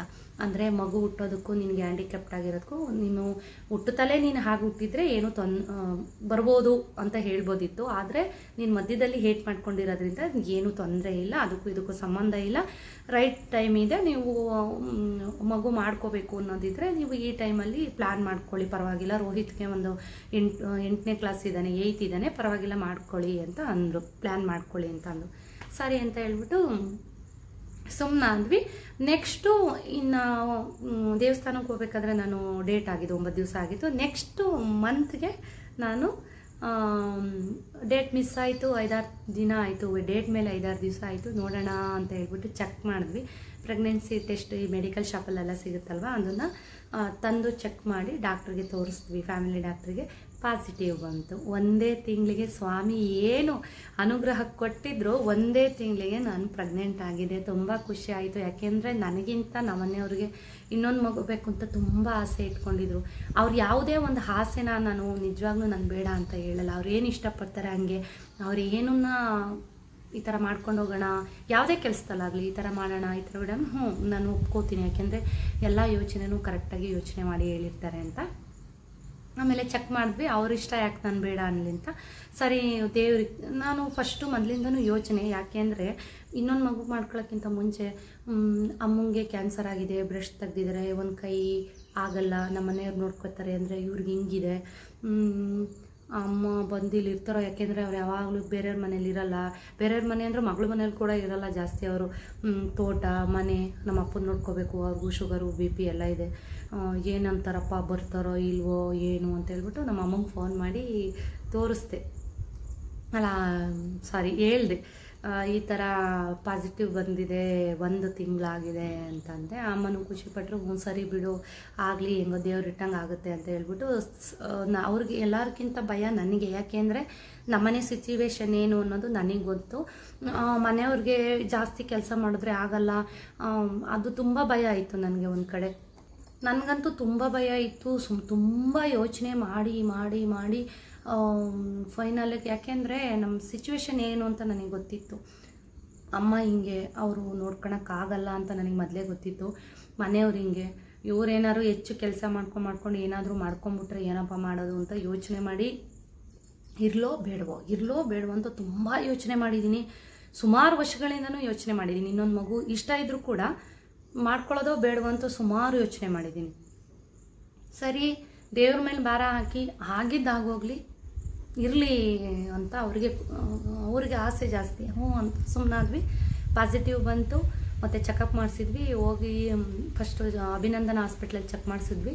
ಸರಿ ಅಂತ ಅವರು 1 ತಿಂಗಳಿಗೆ ಏನೂ ಹೇಳೋದಕ್ಕಾಗೋದಿಲ್ಲ, ಯಾರ ಹತ್ರನೂ ಹೇಳ್ಕೊಳ್ಳೋದು ಹೋಗಬೇಡಿ, ಇದೊಂದು ಸ್ವಲ್ಪ ಕನ್ಫರ್ಮ್ ಆಗಲಿ, ಇನ್ನೂ ಒಂದು 15 ದಿವಸ ಬಿಟ್ಕೊಂಡು ಬನ್ನಿ ಅಂತ ಅಂದರು. ಸರಿ ಅಂತ ಹೇಳ್ಬಿಟ್ಟು 15 ದಿವಸ ಬಿಟ್ಕೊಂಡು ಹೋದ್ವಿ. ಅಲ್ಲಿಗೆ 1.5 ತಿಂಗಳು, 1 ತಿಂಗಳು ಮೇಲೆ 20 ದಿವಸ ಆಗಿತ್ತು. ಪಾಪುಗೆ ಹಾರ್ಟ್ ಬೀಟ್ಸ್ ಎಲ್ಲ ಬಂದಿತ್ತು. ಸರಿ ಅಂತ ಹೇಳ್ಬಿಟ್ಟು ನಾವು ಸುಮ್ಮನಾದ್ವಿ. ಫೈನಲಾಗಿ ಮಗುಗೊಂದು ವರ್ಷ ಆದಮೇಲೆ ಮನೆಯವ್ರಿಗೆ ನಾನು ಹೇಳ್ತಾರನೇ ಅವ್ರು ಪ್ರಾಬ್ಲಮ್ ಮಾಡ್ಕೊಂಡ್ಬಿಟ್ರು. ನನಗೆ ಗೊತ್ತಿತ್ತು ಸಿಚುವೇಶನು, ಆದರೂ ನಮ್ಮ ಮನೆಯವ್ರು ಕೇಳಲಿಲ್ಲ, ಮಗು ಬೇಕು ಅಂತ ಹೇಳ್ಬಿಟ್ಟು. ಯಾಕೆಂದರೆ ಇದು ಆಲ್ರೆಡಿ ಇದಕ್ಕೆ ಮುಂಚೆನೇ ಸಿಕ್ಕಾಪಟ್ಟೆ ಕಷ್ಟಪಟ್ಬಿಟ್ಟಿದ್ದೆ ನಾನು. ಮತ್ತೆ ನಾನು ಕಷ್ಟಪಡೋದಕ್ಕೆ ರೆಡಿ ಇರಲಿಲ್ಲ. ಆದರೂ ಮನೆಯವರು ಆಸೆಗೋಸ್ಕರ ಪಾಪನ ಎತ್ಕೊಂಡು ಅದು ಒಂದು ದೊಡ್ಡ ರಾಧ ಅಂತಲೇ ಆಗೋಯ್ತು. ರಾಧ ಅಂತ ಅನ್ನೋದಕ್ಕಿಂತ ಸಾವು ಬದುಕಿನ ನಡುವೆ ಹೋರಾಡ್ಬಿಟ್ರು ಅವರು. ಫೈನಲಾಗಿ ಈ ಥರ ಇತ್ತು ಸಿಚುವೇಶನ್ನು. ಹೀಗೆ ನನಗೆ ಸುಜಿತ್ತು ಹುಟ್ಟಿದ್ದು ಹೀಗೆ ದೇವರ ಒಂದು ಪ್ರಸಾದದಿಂದ. ಅಂದರೆ ನಾನು ಹೇಳೋದು ಎಲ್ಲ ಕಡೆ ದೇವಸ್ಥಾನಗಳಿರ್ತವೆ. ಅಂದರೆ ಒಂದೊಂದು ದೇವಸ್ಥಾನದಲ್ಲಿ ಒಂದೊಂದು ವಿಶೇಷತೆ ಮತ್ತು ಅದರದ್ದೇ ಒಂದು ಮಹಿಮೆ, ಅದರದ್ದೇ ಒಂದು ಪವಾಡಗಳು ಆ ದೇವಸ್ಥಾನದಲ್ಲಿ ಇರುತ್ತೆ. ಅಂದರೆ ನಾನು ಯೂಟ್ಯೂಬಲ್ಲಿ ನೋಡ್ತಾ ಇರ್ತೀನಿ, ಕೊರಗಜ್ಜನ ಬಗ್ಗೆ ಸುಮಾರು ಹೇಳ್ತಾರೆ. ಮತ್ತು ಗೌಡ್ಗೆರೆಯಲ್ಲಿರುವಂತಹ ಏನು ಚಾಮುಂಡೇಶ್ವರಿ ತಾಯಿ ಬಗ್ಗೆ ಸುಮಾರು ಹೇಳ್ತಾರೆ. ಅವ್ರನ್ನೆಲ್ಲ ನೋಡಬೇಕು ಅಂತ ನನಗೂ ತುಂಬ ಆಸೆ. ಆದರೆ ತುಂಬ ದೂರ ಹೋಗಿ ನೋಡ್ಕೊಂಬರೋಕ್ಕೆ. ಕೊರಗಜ್ಜನ ಬಗ್ಗೆ ಸುಮಾರು ಜನ ವೀಡಿಯೋನಲ್ಲಿ ಹೇಳ್ತಿರ್ತಾರೆ. ನಿಜವಾಗ್ಲೂ ನಾನು ಅವ್ರು ಹೇಳ್ಬೇಕಾದ್ರೆ, ನಾನು ಎಷ್ಟೋ ಜನ ಯೂಟ್ಯೂಬಲ್ಲಿ ಹೇಳ್ಬೇಕಾದ್ರೆ ಇಲ್ಲಿಂದನೇ ಕೊರಗಜ್ಜನಿಗೆ ಕೈ ಮುಗ್ದಿರ್ತೀನಿ. ಯಾಕೆ ಅಂತಂದರೆ ಅದ್ರ ಬಗ್ಗೆ ಸುಮಾರು ಜನ ಹೇಳಿದ್ದಾರೆ. ನನಗೂ ಖುಷಿ ಆಗುತ್ತೆ ಅದನ್ನೆಲ್ಲ ನೋಡಿದಾಗ. ನೋಡಬೇಕು ಅನ್ನೋದು ನನಗೂ, ಕೊರಗಜ್ಜನ ನೋಡಬೇಕು ಅಂತ ನನಗೂ ತುಂಬ ಆಸೆ. ಆದರೆ ಅದು ಎಲ್ಲಿದೆಯೋ ಏನೋ, ಅಷ್ಟು ದೂರ ನಮ್ಗೆ ಹೋಗೋದಕ್ಕಾಗುತ್ತೋ ಇಲ್ವೋ ಅಂತ ಎಲ್ಲ ಒಂದೊಂದು ಕಡೆ ಅನ್ನಿಸ್ತಾ ಇರುತ್ತೆ. ಹಾಗೆ ಒಂದೊಂದು ಕಡೆ ಒಂದೊಂದು ಸ್ಥಳದಲ್ಲಿ ಒಂದೊಂದು ದೇವಸ್ಥಾನಕ್ಕೆ ಅದರದೇ ಆದಂತಹ ವಿಶೇಷತೆ, ಪವಾಡ ಎಲ್ಲ ಇರುತ್ತೆ. ಅಂದರೆ ಅಲ್ಲಿ ಸುತ್ತಮುತ್ತ ಇರೋಂಥ ಊರ ಜನಕ್ಕೆ, ಸುತ್ತಮುತ್ತ ಇರುವಂಥ ವಾಸವಾಗಿರೋಂಥ ಹಳ್ಳಿಗಳಲ್ಲಿ ಇರುವಂಥ ಜನಕ್ಕೆ ಅದ್ರ ಬಗ್ಗೆ, ಪವಾಡಗಳ ಬಗ್ಗೆ ಜಾಸ್ತಿ ಗೊತ್ತಿರುತ್ತೆ. ಹಾಗೆ ನಮ್ಮೂರಿನಲ್ಲಿ ನನಗೆ ಸಹಾಯಕ್ಕೆ, ನನಗೆ ಆಶೀರ್ವಾದ ಅಂತ ಕೊಟ್ಟಂಥದ್ದು ದೇವರು ಅಂತ ಅಂದರೆ ನಮ್ಮೂರಿನಲ್ಲಿ ನಮ್ಮ ಊರ ಪಕ್ಕದಲ್ಲಿರುವಂಥ ಷಣ್ಮಾತ್ಮ ಸ್ವಾಮಿ. ಯಾಕೆಂದರೆ ಅಪಾರವಾದಂಥ ನಂಬಿಕೆ ಇದೆ. ಬೇರೆಯವ್ರಿಗೆ ಹೇಗೋ ನನಗೆ ಖಂಡಿತ ಗೊತ್ತಿಲ್ಲ. ಆದರೆ ನಾನು ಕಷ್ಟ ಅಂತ ಹೋಗಿ ನಮ್ಮ ಮನೆಯವರು ನಾನು ನಿಂತಾಗ ಯಾವತ್ತೂ ನಮಗೆ ಕೈ ಬಿಟ್ಟಿಲ್ಲ. ಸುಜಿತ್ತು ಈ ಸ್ವಾಮಿ ವರಪ್ರಸಾದದಿಂದನೇ ಹುಟ್ಟಿದ್ದು. ಯಾಕೆ ಅಂದರೆ ನಮ್ಮ ಪ್ರೆಗ್ನೆಂಟ್ ಆದಾಗ ನನಗೆ ಗೊತ್ತಿತ್ತು, ಸ್ವಾಮಿ ಮೇಲೆ ತುಂಬ ನಂಬಿಕೆ ಇತ್ತು. ಗಂಡು ಮಗುನೇ ಆಗೋದು ನನಗೆ ಗೊತ್ತು. ಎಲ್ಲರೂ ನಿನ್ಗೆ ಹೆಣ್ಮಗು ಆಗುತ್ತೆ ಅಂತ ಹೇಳೋರು. ಆದರೆ ಸ್ವಾರ್ಥ ಅಲ್ಲ, ಸ್ವಾಮಿ ಹೇಳಿದ್ದು ನಾನು ಗಂಡು ಮಗು ಆಗುತ್ತೆ ಅಂತ ನನಗೆ ಗೊತ್ತಿತ್ತು. ಆದರೆ ನಾವು ಯಾರ ಹತ್ರನೂ ಹೇಳಿರಲಿಲ್ಲ ಹೆಣ್ಮಗು ಆಗಲ್ಲ ಅಂತ. ನಮಗೆ ಚೆನ್ನಾಗಿ ಗೊತ್ತಿತ್ತು. ಅಮ್ಮ ಹೇಳೋರು, ನಿನಗೇನಾದರೂ ಗಂಡು ಮಗು ಆದರೆ ನಿಜ ಭಾರಿ ನಂಬಿಕೆ ಬಂದ್ಬಿಡುತ್ತೆ ಷಣ್ಮಾತ್ಮ ಮೇಲೆ ನನಗೆ. ಯಾಕೆ ಅಂದರೆ ನೀನು ಪ್ರೆಗ್ನೆಂಟೇ ಅಲ್ಲ, ಮುಂಚೆನೇ ನಿನಗೆ ಗಂಡು ಮಗು ಆಗುತ್ತೆ ಅಂತ ಹೇಳ್ಬಿಟ್ಟಿದೆ. ಗಂಡು ಮಗು ಆದ್ರಂತೂ ತುಂಬ ನಂಬಿಕೆ ಬರುತ್ತೆ ನನಗಂತೂ ಅಂತ ನಮ್ಮಮ್ಮ ಹೇಳ್ತಾನೆ ಇದ್ರು. ಆದರೆ ನಮಗೆ ತುಂಬ 100 ಅಲ್ಲ 200% ನಂಬಿಕೆ ಇತ್ತು ನಮಗೆ ಗಂಡು ಮಗುನೇ ಆಗೋದು. ಯಾಕೆಂದರೆ ಸ್ವಾಮಿ ಹೇಳಿದ ಮೇಲೆ ಯಾವುದೇ ಮಾತು ಸುಳ್ಳಾಗೋಕ್ಕೆ ಚಾನ್ಸೇ ಇಲ್ಲ. ಯಾಕೆಂದರೆ ನಮ್ಮ ಲೈಫ್ನಲ್ಲಿ ಏನೇನು ಹೇಳಿದೆ ಸ್ವಾಮಿ ಅದೆಲ್ಲ 100% ಅಲ್ಲ 200% ನಡೆದಿದೆ ನಮ್ಮ ಜೀವನದಲ್ಲಿ. ಹಾಗಾಗಿ ಗೊತ್ತಿತ್ತು ನಮಗೆ ಗಂಡು ಮಗುನೇ ಆಗುತ್ತೆ ಅಂತ. ಸ್ವಾಮಿ ಹೇಳಿದ್ದು ಗಂಡು ಮಗುನೇ, ಆಗಿದ್ದು ಗಂಡು ಮಗುನೇ. ಇವತ್ತಿನವರೆಗೂ ನಮ್ಮೆಲ್ಲ ಯಶಸ್ಸಿಗೂ ಕಾರಣ ಅಂತ ಅಂದರೆ ಮುತ್ಪುರದು ಷಣ್ಮಾತ್ಮ ಸ್ವಾಮಿ ಅಂತಲೇ ಹೇಳ್ಬೋದು. ಇವತ್ತು ಸುಜಿತ್ ಒಂದು ರಾಶಿ ಏನು ಗೊತ್ತಾ, ಕುಂಭರಾಶಿಗೆ. ಹಾಗಾಗಿ ಸುಜಿತ್ತು ಶನಿದೇವರ ವರಪ್ರಸಾದದಿಂದ ಹುಟ್ಟಿದವನೇ ಅಂತ ಅವನು ಹೇಳ್ತಿರ್ತೀವಿ ಯಾವಾಗಲೂ. ಇವತ್ತು ಅವನ ರಾಶಿ ಬಂದು ಕುಂಭರಾಶಿ. ಕುಂಭರಾಶಿಗೆ ಅಧಿಪತಿ ಶನಿ ಮಹಾತ್ಮ ಸ್ವಾಮಿ, ಶನಿದೇವರು ಕುಂಭರಾಶಿಗೆ ಅಧಿಪತಿ ಬಂದು. ಅವನ ಒಂದು ನಕ್ಷತ್ರ ಬಂದು ಶತಭಿಷ ನಕ್ಷತ್ರ ಸುಜಿತ್ದು. ರೋಹಿತ್ ಬಂದು ತುಲಾರಾಶಿ, ಸ್ವಾತಿ ನಕ್ಷತ್ರ ರೋಹಿತ್ದು. ನಮ್ಮನೆಯವ್ರದ್ದು ಬಂದು ಸೇಮು ಕುಂಭರಾಶಿ, ಶತಭಿಷ ನಕ್ಷತ್ರ ನಮ್ಮನೆಯವ್ರದ್ದು ಬಂದು. ನನ್ನ ರಾಶಿ ಬಂದು ನಂದು ಮೇಷರಾಶಿ, ಭರಣಿ ನಕ್ಷತ್ರ ನನ್ನ ರಾಶಿ ಬಗ್ಗೆ ಹೇಳಬೇಕು ಅಂದರೆ ಸುಮಾರು ಜನ ಜಾತಕ ತೋರಿಸಿರೋ ಕಡೆ ಎಲ್ಲ ಹೇಳಿರೋದೇನು ಅಂತ ಅಂದರೆ, ನಾನು ಬಂದು ಗುರುವಾರ ಬೆಳಗಿನ ಜಾವ ಹುಟ್ಟಿದ್ದು, ಶುಕ್ರವಾರ ಹುಟ್ಟಿದ್ದು, ಬೆಳಗಿನ ಜಾವ ಹುಟ್ಟಿದ್ದು. ಭರಣಿ ನಕ್ಷತ್ರದಲ್ಲಿ ಹುಟ್ಟಿದ್ದಂತೆ ನನಗೆ. ಅದು ನನ್ನ ಜಾತಕದ ಹಾಗೆ ಇರೋದು. ಸುಮಾರು ಕಡೆ ಜಾತಕ ತೋರಿಸಿದ್ದೀವಿ ನಂದು. ಎಲ್ಲರೂ ಒಂದೇ ಮಾತು ಹೇಳ್ತಾರೆ, ನಾನು ಹುಟ್ಟಿರೋದು ಅಂದರೆ ನನ್ನ ಬಗ್ಗೆ ನಾನೇ ಹೇಳ್ಕೋಬಾರ್ದು, ಬಟ್ ನಾನು 3-4 ಕಡೆ ಜಾತಕ ನನ್ನ ಬಗ್ಗೆ ತೋರಿಸಿದಾಗ ಎಲ್ಲರ ಬಾಯಲ್ಲೂ ಬಂದಿರೋದು ಒಂದೇ ಉತ್ತರ. ಶುಕ್ರ ದೆಸೆನಲ್ಲಿ ನಾನು ಹುಟ್ಟಿರೋದು. ಶುಕ್ರ ದೆಸೆನಲ್ಲಿ ಶುಕ್ರವಾರ ನಾನು ಹುಟ್ಟಿರೋದು. ಎಲ್ಲರೂ ಹೇಳ್ತಾರೆ, ಜಾತಕ ನೋಡಿರೋರೆಲ್ಲ ಹೇಳೋದೇನು ಅಂತಂದರೆ, ಈ ಹುಡುಗಿ ಇದ್ದ ಕಡೆ ಯಾವತ್ತೂ ಸಂಪತ್ತಿಗೆ, ಹಣ, ಧನ, ಧಾನ್ಯ ಎಲ್ಲದಕ್ಕೂ ಯಾವುದಕ್ಕೂ ಕೊರತೆ ಇರಲ್ಲ. ಏನೇ ಕಷ್ಟ ಇದ್ರೂ ಥಟ್ ಅಂತ ಎತ್ಕೊಂಡ್ಬರ್ತಾಳೆ. ಯಾಕೆ ಅಂತ ಅಂದರೆ ಈ ಹುಡುಗಿ ಹುಟ್ಟಿರೋದು ಶುಕ್ರ ದೆಸೆನಲ್ಲಿ. ಹಂಗಾಗಿ ಯಾವಾಗಲೂ ಮಹಾಲಕ್ಷ್ಮಿ ಇವಳ ಜಾತಕದಲ್ಲಿ ಯಾವಾಗಲೂ ಇರ್ತಾಳೆ. ಎಲ್ಲೇ ಹೋದ್ರೂ ಕೂಡ ಹಣ ಕಾಸಿಗೆ ತೊಂದರೆ ಇರೋದಿಲ್ಲ ಅಂತ ಸುಮಾರು ಜನ ಹೇಳಿದ್ದಾರೆ. ಮಹಾಲಕ್ಷ್ಮಿ ಥರ ಮನೆಗೆ ಈ ಹುಡುಗಿ ಇದ್ದ ಕಡೆ ಹಣ ಕಾಸಿಗೆ ಯಾವತ್ತೂ ತೊಂದರೆ ಇರೋದಿಲ್ಲ. ಯಾವ ಮುಖಾಂತರನಾರ ಆಗಲಿ ದುಡ್ಡು ಬಂದು ಈ ಹುಡುಗಿಗೆ ಸೇರ್ತಾ ಇರುತ್ತೆ ಯಾವಾಗಲೂ ಅಂತ ಹೇಳ್ತಿರ್ತಾರೆ. ನಮ್ಮ ಮನೆಯವರು ನಗ್ತಾ ಇರ್ತಾರೆ, ಖುಷಿ ಪಡ್ತಿರ್ತಾರೆ. ಯಾಕೆಂದರೆ ಗೊತ್ತು ಅವ್ರಿಗೆ ನಾನು ಇರೋದು ಹಾಗೆ. ನಾನು ಇದ ಕಡೆ ಏನು ಗೊತ್ತು ಅವ್ರಿಗೆ, ನಾನು ಇದ ಕಡೆ ಎಲ್ಲೂ ಏನೂ ತೊಂದರೆ ಇರಲ್ಲ, ಏನೇ ಕಷ್ಟ ಬಂದರೂ ಎತ್ಕೊಬರ್ತೀನಿ ನಾನು ಅಂತ ನಮ್ಮ ಮನೆಯವ್ರಿಗೆ ಒಂದು ಖುಷಿ ಹೇಳ್ತಾ ಇರ್ತಾರೆ. ಇದು ಒಂದು ಮುತ್ತುಪುರ ಸ್ವಾಮಿಯ ಒಂದು ದೇವಸ್ಥಾನದ ಬಗ್ಗೆ, ಮಹಿಮೆ ಬಗ್ಗೆ ಒಂದು ಸ್ಟೋರಿ, ಸುಜಿತ್ ಹೇಗೆ ಹುಟ್ಟ ಅನ್ನೋದೊಂದು ಸ್ಟೋರಿ. ಇದನ್ನು ನಾನು ಸುಮಾರು ದಿನಗಳಿಂದ ನಾನು ಶೇರ್ ಮಾಡಬೇಕು ನಿಮ್ಮ ಹತ್ರ ಅಂತ ಅಂದ್ಕೊತಿದ್ದೆ, ಬಟ್ ಶೇರ್ ಮಾಡೋದಕ್ಕಾಗಿರಲಿಲ್ಲ. ಇದೊಂದೇ ಅಲ್ಲ, ನಮ್ಮೆಲ್ಲ ಸಮಸ್ಯೆಗಳನ್ನೂ ಬಗೆಹರಿಸಿರೋದು ಸ್ವಾಮಿನೇ ಅಂತಲೇ ಹೇಳ್ಬೋದು. ಅದಕ್ಕೋಸ್ಕರ ನಮಗೆ ತುಂಬ ನಂಬಿಕೆ ಸ್ವಾಮಿ ಮೇಲೆ, ತುಂಬ ಶ್ರದ್ಧಾ ಭಕ್ತಿ. ನಮಗೆ ಅಂತ ಅಲ್ಲ, ನಮ್ಮೂರು ಜನ ಎಲ್ಲರೂ ಕೂಡ ಅಷ್ಟೇ, ನಮ್ಮ ಬಾರೆ ತೋಟದ ಜನ ಎಲ್ಲರೂ ಅಷ್ಟೇ ತುಂಬ ಭಯ ಭಕ್ತಿಯಿಂದ ನಡ್ಕೊತಾರೆ. ಶನ್ಮಾತ್ಮ ಅಂದ್ರೇ ತುಂಬ ಸ್ಟ್ರಾಂಗ್ ದೇವರು ಅಂತ ಎಲ್ರಿಗೂ ಗೊತ್ತು. ನಮ್ಮ ಮಾವನವರು ಅಷ್ಟೇ ತುಂಬ ಶ್ರದ್ಧಾ ಭಕ್ತಿ. ಆ ಕಡೆ ಹೋದಾಗೆಲ್ಲ ನಮಸ್ಕಾರ ಹಾಕಿ ಬರ್ತಿರ್ತಾರೆ. ನಾವಂತೂ ನಾವು ನೆನೆಸ್ತಿದ್ರು. ಇತ್ತೀಚೆಗೆ ಸುಜಿತ್ ಯಾವಾಗಲೂ ನೆನಪು ಮಾಡ್ಕೊತಿರ್ತಾನೆ, ಆ ಮಾಮಿಗೆ ಹೋಗೋಣ, ದೂರ ಇತ್ತಲ್ಲ ಮಾಮಿ, ಅಲ್ಲಿಗೆ ಹೋಗೋಣ ಅಂತ ಹೇಳ್ತಿರ್ತಾನೆ. ಅವ್ನು ಹೇಳಿದ ತಕ್ಷಣ ಪಟ್ಟಂತ ನಾವು ಹೊರಟ್ಬಿಡ್ತೀವಿ. ಯಾಕೆಂದರೆ ತುಂಬ ದೂರ ಏನಿಲ್ಲ, ಅಲ್ಲಿಗೆ ಹೋಗಿ ಬಂದರೆ ನಮಗೂ ಏನೋ ಒಂದು ಸಮಾಧಾನ, ಆಶೀರ್ವಾದ ತೊಗೊಂಬರ್ತಿರ್ತೀವಿ ಹೋಗಿ. ಸಾಮಾನ್ಯ ಹೇಳ್ತಿರ್ತಾರೆ ಶನಿದೇವರ ದೇವಸ್ಥಾನಕ್ಕೆ ಜಾಸ್ತಿ ಹೋಗಬಾರ್ದು ಅಂತ, ಬಟ್ ನಮ್ಗೆ ಯಾವತ್ತೂ ಆ ಫೀಲ್ ಬಂದಿಲ್ಲ. ನಮಗಲ್ಲಿ ಹೋಗಿ ಸ್ವಾಮಿ ದರ್ಶನ ಮಾಡಿ ನಮಸ್ಕಾರ ಮಾಡಿ ಬಂದ್ರೇ ನಮಗೊಂಥರ ಸಮಾಧಾನ ಆಗೋದು. ಹೀಗೆ ಒಂದು ಶನಿಮಾತ್ಮನ ಸ್ಟೋರಿ, ಸುಜಿತ್ ಹುಟ್ಟಿದ್ದು ಸ್ಟೋರಿ ಸ್ನೇಹಿತರೆ. ನೀವು ಯಾರಾದರೂ ಆ ಕಡೆ ಹೋದರೆ ಖಂಡಿತ ಏನು ಗೊತ್ತಾ, ನಂಬಿಕೆ. ಒಂದೊಂದು ದೇವಸ್ಥಾನದಲ್ಲಿ ಒಂದೊಂದು ಮಹಿಮೆ, ಒಂದೊಂದು ಪವಾಡ ಇದೆಲ್ಲನೂ ಇರುತ್ತೆ. ಮನಸ್ಸಿನಲ್ಲಿ ನಾವು ಹೇಗೆ ಒಬ್ಬೊಬ್ಬರು ಒಂದೊಂದು ದೇವಸ್ಥಾನಕ್ಕೆ ಹೋದಾಗ, ಯಾವ ದೇವಸ್ಥಾನಕ್ಕೆ ಹೋದಾಗ ಅವ್ರಿಗೆ ಒಂದು ಪಾಸಿಟಿವ್ ಎನರ್ಜಿ ಅನ್ನೋದು ಮೈಂಡಲ್ಲಿ ಬರುತ್ತೆ, ಅಲ್ಲಿ ಅವ್ರಿಗೆ ನಂಬಿಕೆ ಅನ್ನೋದು ಜಾಸ್ತಿ ಇರುತ್ತೆ. ಹಾಗೆ ನಮಗೂ ಕೂಡ ಈ ಮುತ್ಪುರಕ್ಕೆ ಹೋದಾಗ ನಮಗೆ ಅಲ್ಲಿ ದೇವಸ್ಥಾನಕ್ಕೆ ಕಾಲು ಇಟ್ಟಿದ ತಕ್ಷಣ, ಅದನ್ನು ದೇವಸ್ಥಾನದ ಆವರಣಕ್ಕೆ ಕಾಲು ಇಟ್ಟಿದ ತಕ್ಷಣ ನಮಗೊಂದು ಪಾಸಿಟಿವ್ ಎನರ್ಜಿ ಅನ್ನೋದು ನಮಗೆ ಮೈಂಡಲ್ಲಿ ಬರ್ತಾ ಇರುತ್ತೆ. ಹಾಗಾಗಿ ನಮಗಲ್ಲಿ ನಂಬಿಕೆ ಜಾಸ್ತಿ. ಒಬ್ಬೊಬ್ಬರಿಗೆ ಒಂದೊಂದು ದೇವಸ್ಥಾನದಲ್ಲಿ ನಂಬಿಕೆ, ಒಂದೊಂದು ದೈವದ ಮೇಲೆ ಒಬ್ಬೊಬ್ಬರಿಗೆ ನಂಬಿಕೆ. ಹಾಗಾಗಿ ನಮಗೆ ನಮ್ಮೂರಲ್ಲಿರೋಂಥ ಶನಿ ಮಹಾತ್ಮನ ದೇವಸ್ಥಾನದ ಬಗ್ಗೆ, ಸ್ವಾಮಿ ಬಗ್ಗೆ ತುಂಬ ನಂಬಿಕೆ, ಅಪಾರವಾದ ಗೌರವ, ಭಕ್ತಿ ಎಲ್ಲನೂ ಇದೆ. ಇವತ್ತು ಏನು ಯಶಸ್ಸಿನ ದಾರಿಯಲ್ಲಿ ಈ ಥರ ಎಲ್ಲ ನಡೀತಾ ಇದ್ದೀವಿ, ಇದೆಲ್ಲ ಸ್ವಾಮಿಯ ಆಶೀರ್ವಾದ ಅಂತಲೇ ಹೇಳ್ಬೋದು ಸ್ನೇಹಿತರೆ. ಇದು ಒಂದು ಸ್ಟೋರಿ ನಿಮ್ಮ ಜೊತೆ ಶೇರ್ ಮಾಡ್ಕೊಂಡಿದ್ದೀನಿ. ಇವತ್ತಿನ ವಿಡಿಯೋ ಇಲ್ಲಿಗೆ ಎಂಡ್ ಆಗ್ತಾ ಇದೆ ಸ್ನೇಹಿತರೆ. ಇವತ್ತಿನ ವಿಡಿಯೋನ ಇಲ್ಲಿಗೆ ಎಂಡ್ ಮಾಡ್ತಾ ಇದ್ದೀನಿ. ವಿಡಿಯೋಸ್ ಇಷ್ಟ ಆದರೆ ವಿಡಿಯೋಗೊಂದು ಲೈಕ್ ಮಾಡಿ, ಮತ್ತೆ ಹೊಸದಾಗಿ ಚಾನಲ್ನ ನೋಡ್ತಾ ಇದ್ರೆ ಸಬ್ಸ್ಕ್ರೈಬ್ ಮಾಡ್ಕೊಂಡು ನೋಡಿ.